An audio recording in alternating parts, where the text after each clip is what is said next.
సాయిగా నీకేదన్నా ఉంటే press meet పెట్టింది నేను. నువ్వు నన్ను తిట్టాలి గాని చంద్రబాబు నాయుడుకి ఏం సంబంధం రా? పెట్టింది నేనైతే. సరే, ఈడు మాట్లాడిన విషయాలు మాట్లాడుకుంటాం. దయచేసి ఆంధ్ర రాష్ట్ర ప్రజలు ఈరోజు నన్ను మన్నించాలి. నాకు ఈ విధంగా మాట్లాడటం ఇష్టం లేదు.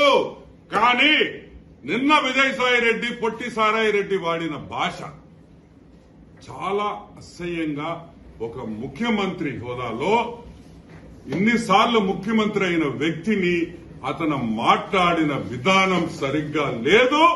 కాబట్టి ఆ భాషలోనే నేను మాట్లాడదలుచుకున్నాననే విషయం మిమ్మల్ని అందరికీ గుర్తు చేస్తున్నా.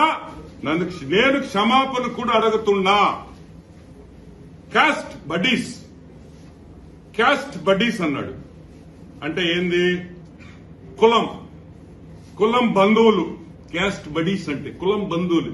ఒరే, నీకన్నా కులం లేనోడివి నువ్వు ఒక రెడ్డివే కాదు, నీ ముఖ్యమంత్రి ఒక రెడ్డి కాదని అందరూ చెప్తుంటారు, నాకైతే తెలియదు. కానీ నేను అడుగుతున్నా, ఒరే మీ పులివెందలోళ్ళు, కడపలో పులివెందల నీ చెంచాగాళ్లు సజ్జల రామకృష్ణారెడ్డి, ధనుంజయ రెడ్డి, వైవి సుబ్బారెడ్డి, వెంకట్రెడ్డి, కరుణాకర్ రెడ్డి నీ బంధువులు. నువ్వు ఫస్ట్ నుంచి పింపుగా ఉన్నావు కాబట్టి నువ్వు, నీ శరత్ రెడ్డి, ఎవడ్రా వీళ్ళందరా? నువ్వేమన్నా రెడ్డి కులంకి న్యాయం చేసావా మిగతా వాళ్ళకి? నువ్వు కులం గురించి మాట్లాడతావు దరిద్రుడా.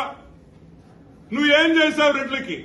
ఈ 5 సంవత్సరాల్లో రెడ్డి కులస్తుల్ని సంకనాకి ఇచ్చింది ఎవరన్నా ఉంటే అది జగన్మోహన్ రెడ్డి అని కూడా గుర్తుపెట్టుకోవాలి మీరు.